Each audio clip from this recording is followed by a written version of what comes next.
तो बहुत बहुत स्वागत आप सबका। आज आचार संहिता आज से शुरू होने वाली है। तो आचार संहिता शुरू होने के पहले मध्य प्रदेश सरकार ने जितना युवाओं का दमन किया और आपको क्या दिया, इसके पूरे कार्यकाल की चर्चा, थोड़ी सी चर्चा होना जरूरी है ताकि ये पता रहे कि आपके साथ क्या धोखा हुआ। और फिर से मैं बार बार एक चीज कहता हूं और हमेशा कहता आया हूं, बहेलिया आता है, जाल फैलाता है, जाल में दाने डालता है, जाल में नहीं फंसना चाहिए। और फिर से आपके घर घर आएंगे और आ करके एक एक चीज बोलेंगे कि हमने ये किया, हमने वो किया। तो कम से कम इतना जरूर होना चाहिए आपके पास तो आप पूछ सके उनसे, आप खुल के पूछिए। मानता हूं आजकल क्या हो कि अगर थोड़ा भी सवाल क्या करने लगो मंत्रियों से, विधायकों से, किसी से, तो उसको लगता है किस पार्टी के हो। अरे हम उस पार्टी के हैं जिस पार्टी की वजह से तुम खड़े हो, अर्थात हम वो भारत की जनता है, वो प्रदेश की जनता है जिसके टैक्स से तुम्हारे सोना बाबू पलते हैं। तुम्हारी जो तोन पोन फूलती है उसकी सिर्फ एकमात्र वजह, जब एक किसान, जब एक मजदूर, एक विद्यार्थी एक सुई से लेकर के हवाई जहाज तक की जब कोई यात्रा करता है, उसमें जो टैक्स देता है उस टैक्स पे पलने वाले पैरासाइटो। अगर आप काम नहीं करते तो सिर्फ पैरासाइटो, परजीवी हो। तो ये हम उस पार्टी से हैं जिस पार्टी पूरे भारतवर्ष में कोने कोने तक फैली हुई है। चर्चा करेंगे।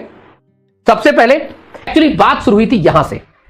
सरकार आती है, सरकार एक बहुत बढ़िया एक नंबर का एक प्रोपेगेंडा करती है। जब सरकार आई, खरीद के आई, कैसे आई 2020 में सरकार आती है और पूरा 15 महीने की सरकार का एक घोषणा मिलती है कि भाई 15 महीने की सरकार ने क्या किया, क्या नहीं किया। चलो वो तो हमने भी देखा, पर तुम आकर के तुमने क्या किया उसकी भी थोड़ी सी चर्चा होनी बहुत जरूरी है। क्योंकि आज जब मैं सुबह भोपाल उतरा और जब मैं घर के रास्ते की ओर जा रहा था तो मैंने देखा कि पूरा का पूरा होर्डिंग बैनर सिर्फ दो ही चीजों से पटे पड़े हैं, वो लाडली बहना, लाडली बहना। अभी उसकी बात करेंगे, चर्चा करेंगे। मतलब तुमने 1250 रुपया में यार वोट खरीद ली, मध्य प्रदेश की औरतों के अधिकार को छीन लिया तुमने। और क्योंकि दिखाने के लिए इनके पास कुछ है नहीं ना, कहां जाके मुंह छिपाएं, तो इन्होंने अरबों रुपए पाट दिए। सिर्फ मैं आपको बता दूं, एक जो होर्डिंग होती है शहर में, उसका एक दिन का किराया होता है 6000 रुपए। कितना होता है? 6000 रुपए। वो जो आप देखते हैं ना होर्डिंग लगे होते हैं प्रचार की, तो सोचिए इनकी महीनों भर जितने शहर में चलते, ये पैसा कहां से बर्बाद होता है। और उसमें लिखा रहता है मध्य प्रदेश शासन, अर्थात ये आपका, मेरा, हमारा पैसा बर्बाद करते हैं लोग। ये तो खुद कमाएंगे नहीं, जो कमाई हिंदुस्तान का व्यक्ति कर रहा है, टैक्स के रूप में दे रहा है, ये उसको रचते हैं और मजे लेते हैं, उसको बर्बाद करते हैं। अच्छा, ये आपको थोड़ा सा अगर याद होगा, सबसे बड़ा झूठा वादा इस पूरे 5 साल के कार्यकाल का, चलते चलते चूंकि आचार संहिता शुरू होने वाली है, तो अगर ये मेरी वीडियो को इतना शेयर करना कि बीजेपी के हर एक बंदे तक पहुंच जाए कि इतना झूठ कैसे बोल लेते हो यार। झूठ की हद होती है किसी चीज की। कम से कम ठीक है, अनपढ़ों के साथ तुम झूठ बोलते हो, दारू पिला दिए, समझा दिए, चल रही है, हमसे कैसे सवाल करोगे, हमारा सामना कैसे करोगे भाई। जहां जहां जाओगे वहां आप पूछेंगे वो 1 लाख गए कहां। इस वीडियो को इतना शेयर करना, एक एक कमेंट्स पूरा एक एक स्टेटस में लगाना, क्योंकि चुनाव का माहौल है, इनके पास से वीडियो चाहिए जरूर, ताकि इनको पता चले। क्योंकि ये मैं नहीं, ये पूरे मध्य प्रदेश का वो युवा बोल रहा है। मध्य प्रदेश का 5.25 करोड़ समथिंग, मैं 5.5 करोड़ मानता हूं, 5.5 करोड़ वोटर जो रजिस्टर्ड इस साल हुए, जो वोट देने जा रहे हैं, और 8 करोड़ जनता की तरफ से बात कर रहा हूं, जिसमें कम से कम 2.5 से 3 करोड़ ऐसे युवाओं की तरफ से बात कर रहा हूं जिनके साथ आपने छल, कपट, कोई भी ऐसी चीज नहीं जिसको आपने छोड़ी। इन्होंने कहा कि 15 अगस्त 2022 से अब तक 40,161 सरकारी पदों के विज्ञापन जारी हो चुके। नंबर 1 सबसे बड़ा झूठ। व्यापम के कैलेंडर मात्र 3 से 4 भर्तियों के कैलेंडर जारी हुए थे, 226 पद जारी हुए थे जेल प्रहरी के, और समथिंग 6000 पद जारी हुए थे पुलिस कांस्टेबल के। और हम इक्का दुक्का मान ले तो चलो हम मान के चलते, कहते 10,000 पद जारी हुए थे। या आपने 40,161 सरकारी पद कहां से निकल? सबसे बड़ा झूठ। यह डाटा कहां से आया? यह फैब्रिकेट कैसे किया गया? युवा को तो पता ही नहीं चला। नवंबर माह के अंत तक 59,261 पदों के विज्ञापन जारी होंगे। कहां है वो विज्ञापन? कहा था नवंबर माह, 2022 के नवंबर माह तक कुछ नहीं आया। मात्र एक जाके पटवारी की भर्ती हुई, 10,000 पदों पे एक भर्ती आई, और उस पे इन्हीं के बहुत सारे लोगों ने, भाई तय है, व्यापम सबसे बड़ा कांड करता आया है और करता रहेगा तो कहता है, क्योंकि कभी रिस्पॉन्स नहीं करता। युवाओं के भविष्य के साथ छल कपट करने का जितना बड़ा ढोंग व्यापम ने किया है ना, उतना शायद ही किसी और एजेंसी ने किया। इन्होंने ऐसी एजेंसी, फर्जी एजेंसियों से काम करवाया। बार बार युवा कहता है कि सर ये गलत करते हैं हमारे साथ। ना, कुछ नहीं गलत हो रहा है। शुतुरमुर्ग बन रखे कि जब संकट आ रहा होता है तो खुद का गला जो है सिर्फ मिट्टी में डाल देना है, रेत में डाल देना है। अरे उससे संकट टल नहीं जाता है, संकट बढ़ता है। कितने लोगों को इन्होंने गिरफ्तार किया।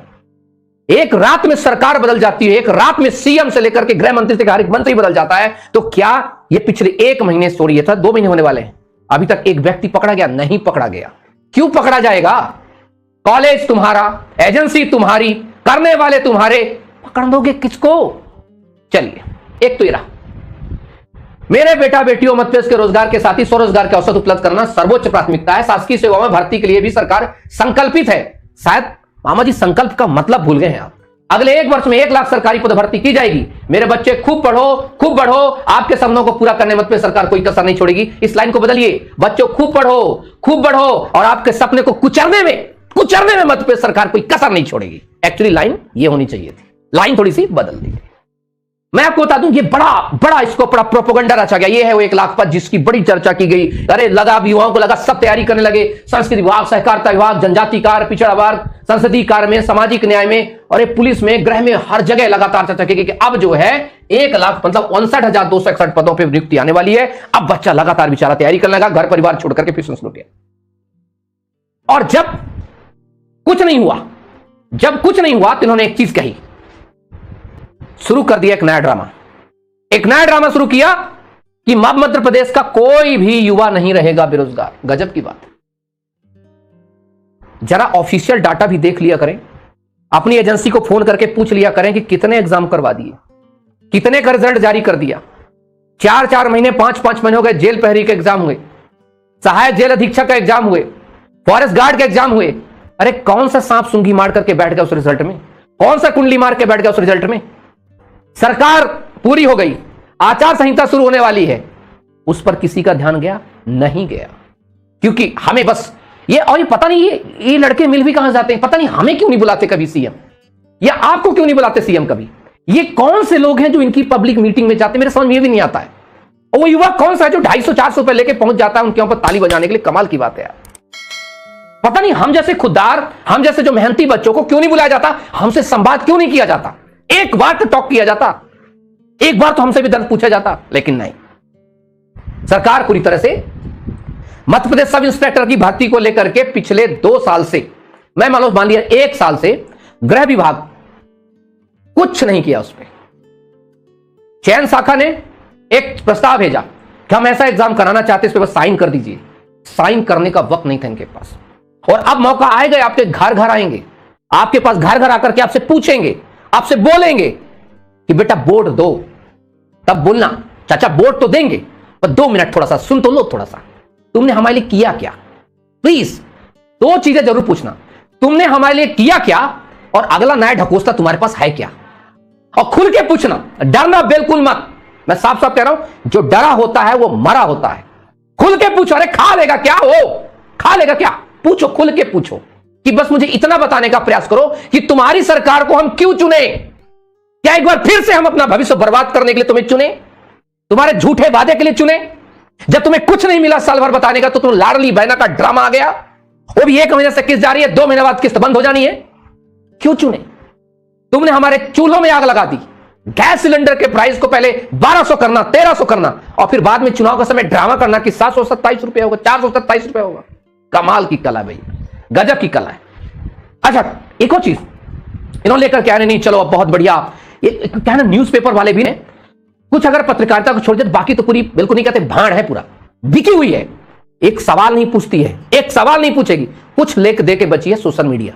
कम से कम वो तथ्यों को जानकारी कम से कम ठीक ठाक और अपने निर्भीकता से प्रस्तुत करती है, लेकिन उसको भी कंट्रोल करने का पूरा प्रयास किया जाता है। ये योजना की बड़ी चातरी कोई मुख्यमंत्री सीखो। अरे तुम में से जितने मेरी वीडियो देखो, कितनों के अकाउंट में पैसे आ गए? जितना अरबों रुपए इसके प्रचार में खर्च किया गया है, लाखों रुपए तक नहीं दिएगा युवाओं को, लेकिन प्रचार पूरे प्रदेश में बांट दिए गए हैं। ये जो थी ना मुख्यमंत्री सीखो कमाओ जान, इससे फायदा किसको हुआ पता है? होर्डिंग बनाने वालों को, इनका प्रचार करने वालों को, इनके अपने लोगों को। सेट मैप की भर्ती तो आपने देखी होगी, जो बच्चों ने फॉर्म भरा, जिन बच्चों ने एग्जाम दिया, उनको सबको दरकिनार करके इन्होंने अपने पोल बूथ वाले बंजों को खड़ा करके उनको नौकरी पर रख दिया। खैर चलिए, अच्छा एक और चीज है, एक बड़ी इंटरेस्टिंग चीज, लाडली बहना योजना की बात। मैंने एक चीज देखा, ये मैंने तय किया है कि पुलिस में 30% भर्ती केवल बेटियों की करूंगा। अब देखो पुलिस की नौकरी अपनी बेटियां काम कर रही हैं, वाह। कभी एक बार फोन करके पूछ लिए होते अपने चयन समिति से कि तुम क्या आग लगा रहे हो, क्या कांड कर रहे हो? मैं दिखा रहा हूं कांड तुम्हारा, देखना। यही है मध्य प्रदेश पुलिस की भर्ती, देख लीजिए थोड़ा सा, पता चले कि नहीं सर ये पुलिस की भर्ती। और इस पुलिस की भर्ती में आग लगा दी कैसे, मैं बता रहा हूं। लोगों को लगता है कि टोटल भर्ती 7,000, अरे महिलाओं थोड़ा सा सतर्क हो जाओ पहले। 3,000 लगभग भर्ती तो क्या है, सिर्फ और सिर्फ क्या इसमें जो है एसएफ की है, बचे 4,000। 4,000 में यहां पर बहुत अच्छा समझाया गया, इतना परसेंट इतना परसेंट, सिर्फ 4,000 भर्ती है। और उसमें तुम्हारे रिजर्वेशन के साथ आग लगा दी गई। और क्या कहा गया, पढ़ लेना इसको अच्छे से, अगर ये पेज नंबर 13 है। और अगर किसी को डाउट हो तो Madhya Pradesh police constable recruitment 2013-23 की ब्लू लुक पढ़ लेना, पेज नंबर 13 में, कि प्रथम चरण में क्या होगा, वर्टिकल श्रेणी के विज्ञापित पदों के विरुद्ध 7 गुना अभ्यर्थियों कट ऑफ अंकों अनुसार बुलाया जाएगा फिजिकल के लिए। और हॉरिजॉन्टल श्रेणी के प्रथम से कट ऑफ निर्धारण नहीं किया जाएगा, मतलब हॉरिजॉन्टल मतलब महिलाओं का कट ऑफ अलग से जारी नहीं किया जाएगा। अरे कैसा रिजर्वेशन दे रहे हो भाई, तुम इधर कुछ और लिख रहे हो, उधर कुछ और बोल रहे हो, क्या चाहते हो। और बच्चों को लगता नहीं, अब तो मामा ने 30% 35% कह दिया, अब तो मजा आएगा। अरे इधर तो देख लो, कांड करने वाले अलग बैठे हुए हैं। इसमें तो साफ साफ तौर पे कहा जा रहा है तुम्हें रिजर्वेशन नहीं दिया जाएगा, लेकिन पहले ही दरवाजे पर लिखित परीक्षा में 100 नंबर में तुम बाहर हो जाओगे। अगर तुम सामान्य कैटेगरी की लड़की हो तो तुम्हें सामान्य कैटेगरी के लड़के के बराबर नंबर लाने पड़ेंगे, तब तो तुम्हें फिजिकल बुलाया जाएगा। ओबीसी की लड़की हो तो ओबीसी के बराबर नंबर लाने पड़ेंगे, एससी की लड़की को तो एससी के बराबर, तो फिर रिजर्वेशन हरा ही कहां गया।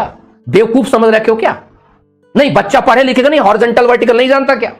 और कुछ नहीं बचा था तो अंत में एक चीज बहुत अच्छी आ गई इनके पास, और उसका नाम था रहा मुख्यमंत्री सीखो कमाओ योजना। जो बच्चे 12वीं पास है उनको लगा कब आएंगे 8,000 रुपया, रजिस्ट्रेशन करा के बैठे हुए। जो बच्चे आईटीआई पास है 8,500 मिलेगा, डिप्लोमा वालों को 9,000 मिलेगा, उच्च डिग्री 10,000 रुपए मिलेगा। भाई कब मिला, ये तुम में से कोई है रे, मिला किसी को, मिला कुछ। कमाल की बात करते हैं। अच्छा एक और चीज, बड़ा इंटरेस्टिंग ड्रामा है यहां पर। मध्य प्रदेश मेरे लिए एक प्रदेश नहीं, पूरा प्रदेश मेरा परिवार है। ऐसा परिवार चलाते हो आप, अपने बच्चों का भविष्य बर्बाद करके परिवार चलाते हो आप। भैया ऐसा मुखिया तो हमें ना चाहिए, ऐसा मुखिया तो हमें ना चाहिए। अपना पेट काट के बच्चों का पेट भरते हैं, परिवार चलाने वाला मुखिया ऐसा होता है। बच्चों को भविष्य मार करके, उनका गला काट करके, उनके रोजगार से उनको वंचित करके अपना पेट भरना, उसे परिवार चलाने वाला मुखिया ना कहते। ताऊ ना कहते, झूठ बोलना बंद करो। और मैं सारे जितने भी युवा हो, मैं तुमसे सबसे आग्रह करता हूं, अपने परिवार वालों को 2 मिनट के समझाना कि देखो यार, तुम ना बहुत वो कलश मलस हो, तुम दुनिया पानी जल गंगा पर चले हो। 2 मिनट के लिए बीजेपी कांग्रेस जो भी दिमाग से हटा करके सिर्फ इतना सोचने का प्रयास करो कि आपके बच्चों का भविष्य सुधर कहां सकता है, सुधार कौन सकता है। बात करना सीखिए, बात करना जानिए, क्योंकि अब यहां पर न्याय करने का वक्त आया है आपके हाथ में। अब आपके अभी तक 4 साल तक आप इनके घर में फिफियाए हो ना, मैं बता रहा हूं हर गली हर कूचे में अब इनके लोग आपके घर घर में फिफियाएंगे।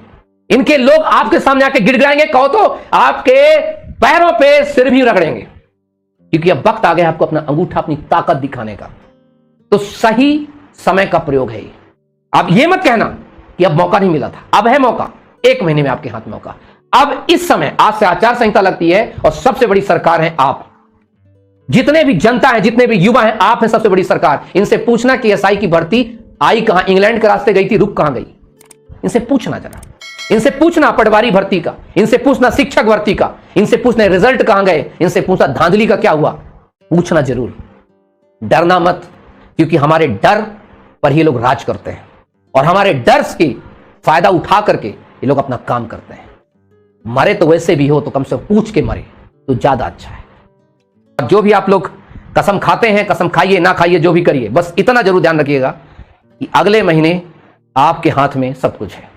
सोच करके और समझ करके फैसला कीजिएगा, और जब आपके पास आए तो उनसे लिखवा करके सील थप्पा लीजिएगा कि हम आपके पास बहुत बार गए थे साहब, पर आपके बाहर जो चपरासी खड़े होते बहुत तंग किया, भगा दिया, मार दिया, पीट दिया, कहा तुम यहां नहीं आ सकते। इस बार तो बताओ, अब तो तुम हमारे यहां आए हो, चलो स्वागत ही कर रहे हैं, कौन बात नहीं, पर लिख के तो दो कि करोगे क्या हमारे लिए। प्लीज हमें स्टैंड होना पड़ेगा, खड़े होना पड़ेगा। ये देश के पहिया हैं हम युवा हैं। हमसे हमारे कंधों पर 2 पीढ़ियों का भार है। एक वो पीढ़ी जिसने हमें जन्म दिया है, एक वो पीढ़ी जो आने वाली है। आने वाली पीढ़ी हमसे पूछेगी कि किया क्या, और जाने वाली हमसे पूछेगी कि हमने जो तुम्हें दिया था उसको तुमने संभाला क्या नहीं संभाला। तो सबसे ज्यादा, सबसे खतरनाक पैनिक होता है युवा, जिसके कंधे पर 2 पीढ़ियों का भार होता है, उसके पास्ट का और उसके फ्यूचर का। तो एक तरफ पास्ट है, एक तरफ फ्यूचर है, और उस चक्की में पिस रहा होता है युवा। तो ऐसी सरकारें चुनिए, ऐसी सरकारों से सवाल करिए। Thank you so much. जय हिंद, जय भारत।